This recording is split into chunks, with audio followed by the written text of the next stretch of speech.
বাংলাদেশে জাতিসংঘ মনোনীত নতুন আবাসিক প্রতিনিধিকে নিয়ে তৈরি হয়েছে অচলাবস্থা। পরবর্তী আবাসিক সমন্বয়ক হিসেবে নিয়োগ পাওয়া রিচার্ড এস হাওয়ার্ড একজন সমকামী দাবি করে সংবাদ প্রকাশের পর তার বিরুদ্ধে সোচ্চার হয়েছে সরকার ঘনিষ্ঠ কয়েকটি ইসলামী দল।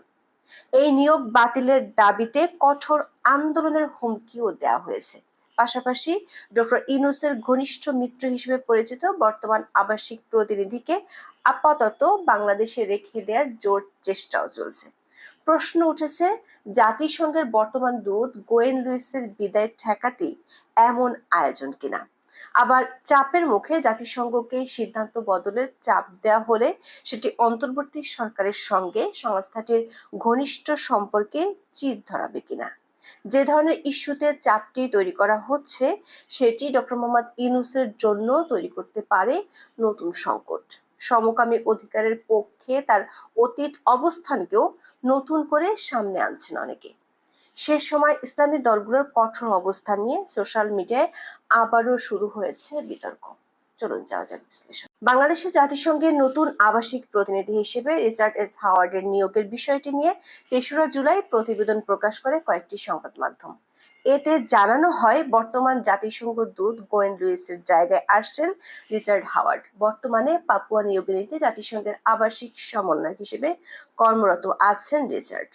বাংলাদেশে তার নিয়োগ অনুমোদন করেছে সংস্থার মহাসচিব অ্যান্তোনিও গুতেরেস। দৈনিক আমার দেশের প্রতিবেদনে দাবি করা হয়, রিচার্ডের মনোনয়ন ঘিরে তৈরি হয়েছে অস্বস্তিকর পরিস্থিতি, কারণ এই কূটনৈতিক একজন সমকামী। নিয়োগের বিষয়টি ইতিমধ্যে জাতিসংঘ সদর দপ্তর থেকে বাংলাদেশকে জানিয়ে অ্যাগ্রিমও চাওয়া হয়েছে। রিচার্ড হাওয়ার্ড তার সমকামী পার্টনারকে নিয়ে বাংলাদেশে আসতে চান বলে কূটনৈতিক সূত্রের বরাতে দাবি করেছে আমার দেশ। দর্শক, আমরা রিচার্ড হাওয়ার্ডের বিষয়ে দাবি করা তথ্যটি যাচাইয়ের জন্য বিভিন্ন বিদেশি ওয়েবসাইট দেখেছি, তবে সেখানে তার ব্যক্তিগত সেক্সুয়াল প্রেফারেন্স নিয়ে সুনির্দিষ্ট কোনো তথ্য পাওয়া যায়নি। পাপুয়া নিউ গিনিতে জাতিসংঘের টিম সম্পর্কিত পেজে তার সম্পর্কে বলা হয়েছে, রিচার্ড হাওয়ার্ড ৩০ বছরের বেশি সময় ধরে ব্যবস্থাপনা ও গবেষণা, অর্থনৈতিক প্রবৃদ্ধি, লিঙ্গ সমতা এবং অন্তর্ভুক্তিমূলক ব্যবস্থা নিয়ে কাজ করছেন। তিনি লিঙ্গ, জাতিগত এবং জাতীয় পরিচয়ের উপর গবেষণা করে শিকাগোর ইলিনয় বিশ্ববিদ্যালয় থেকে নৃবিজ্ঞানে পিএইচডি এবং সাউথ ক্যারোলিনা বিশ্ববিদ্যালয় থেকে ব্যাচেলর অফ আর্টস ডিগ্রি অর্জন করেন। জাতিসংঘ মহাসচিব তাকে ২০২২ সালের ৭ই ডিসেম্বর পাপুয়া নিউ গিনিতে আবাসিক সমন্বয়ক হিসেবে নিয়োগ দেন। আমার দেশ সহ আরো কয়েকটি পত্রিকার দাবি, রিচার্ড ব্যক্তিগত জীবনে সমকামী, এজন্য তার নিয়োগ নিয়ে বাংলাদেশের পররাষ্ট্র মন্ত্রণালয়ে অস্বস্তি তৈরি হয়েছে। বিষয়টি নিয়ে কূটনৈতিক অঙ্গনেও শুরু হয়েছে আলোচনা। দর্শক, বিষয়টি নিয়ে ৩রা জুলাই সাংবাদিকদের প্রশ্নের মুখে পড়েন পররাষ্ট্র উপদেষ্টা তৌহিদ হোসেন। বিষয়টি নিয়ে জাতিসংঘ সদর দপ্তর অ্যাগ্রিমো চেয়েছে বলে স্বীকার করলেও বাংলাদেশের অবস্থান তিনি পরিষ্কার করেননি। পররাষ্ট্র মন্ত্রণালয়ের সূত্র বলছে, অন্তর্বর্তী সরকার তাদের সময় গোয়েন লুইসকে বাংলাদেশে জাতিসংঘের দূত হিসেবে রাখতে আগ্রহী। শুরু থেকেই তিনি অন্তর্বর্তী সরকার অত্যন্ত ঘনিষ্ঠ এবং আস্থাভাজন হিসেবে পরিচিত। সরকার বিভিন্ন পদক্ষেপে প্রকাশ্য সমর্থন জানাতেও তাকে দেখা গেছে। গোয়েন লুইসের পরিবর্তে নতুন কেউ এলে একই রকম ঘনিষ্ঠ সম্পর্ক থাকবে কিনা তা নিয়ে সরকারের কারো কারো কিছুটা উদ্বেগ রয়েছে। এমন অবস্থায় রিচার্ড হাওয়ার্ডের ব্যক্তিগত জীবন সম্পর্কিত তথ্য সামনে আনা হয়েছে কিনা তা নিয়ে উঠেছে প্রশ্ন। পররাষ্ট্র মন্ত্রণালয়ের একজন সিনিয়র কূটনীতিকের বরাতে আমার দেশের প্রতিবেদনে বলা হয়, বিষয়টি অত্যন্ত স্পর্শকাতর। এটি নিয়ে অবশ্যই অস্বস্তি তৈরি হয়েছে। জাতিসংঘের বিতর্কিত নিয়োগ বাংলাদেশ সরকারের জন্য বিব্রতকর পরিস্থিতি তৈরি করতে পারে উল্লেখ করে ওই কূটনীতিক বলেন, অন্তর্বর্তী সরকার একটি নির্বাচন অনুষ্ঠানের পথে অগ্রসর হয়েছে। নির্বাচন সংস্কার সহ বিভিন্ন ইস্যুতে সরকারের সঙ্গে বিভিন্ন রাজনৈতিক দল ও অংশীজনদের সঙ্গে মাঝে মধ্যে মতপার্থক্য তৈরি হচ্ছে। সব মিলিয়ে অন্তর্বর্তী সরকার একটি চ্যালেঞ্জিং সময় পার করছে। এখন যদি সমকামিতার মতো একটি স্পর্শকাতর ইস্যু সামনে আসে, তা নিশ্চিতভাবেই নতুন অস্থিরতা তৈরি করবে।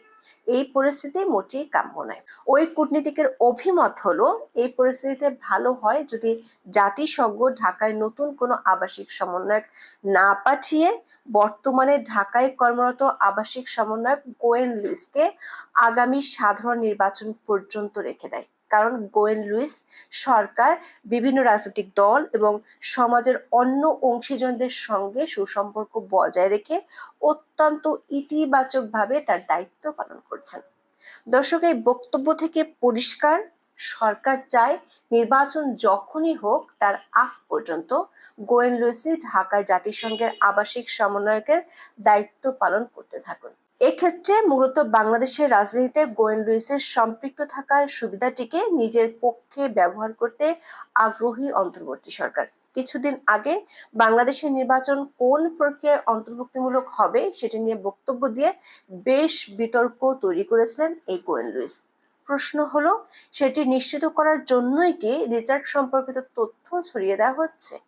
আর সেটি করা হলে বিষয়টিকে সরকার শেষ পর্যন্ত তার সুবিধা অনুযায়ী সামাল দিতে পারবে কিনা। এই ঘটনা কেন্দ্র করে এরই মধ্যে সরব হতে শুরু করেছে অন্তর্বর্তী সরকারের মিত্র হিসেবে পরিচিত ইসলামী দলগুলো। জাতিসংঘের নতুন দূত নিয়োগ এবং মানবাধিকার কার্যালয় স্থাপনের উদ্যোগের তীব্র নিন্দা ও উদ্বেগ প্রকাশ করে বিবৃতি দিয়েছে বাংলাদেশ খেলাফত মজলিস।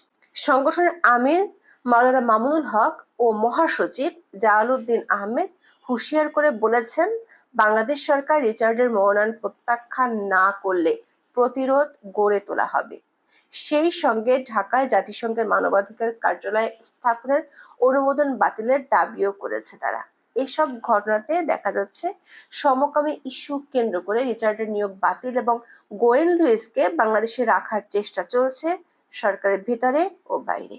দর্শক, সমকামী ইস্যুটি সব সময় ডক্টর মোহাম্মদ ইউনূসের জন্য একটি বিপদ তৈরি করে রেখেছে। এর আগেও তিনি এই ইস্যুতে ইসলামী দলগুলোর তোপের মুখে পড়েছিলেন। 2013 সালে তার বিরুদ্ধে দেশের বিভিন্ন জায়গায় বিক্ষোভ করে কয়েকটি ইসলামী দল। 2012 সালের এপ্রিলে উগান্ডায় সমকামী অধিকারের পক্ষে কথা বলেন ডক্টর মোহাম্মদ ইউনূস।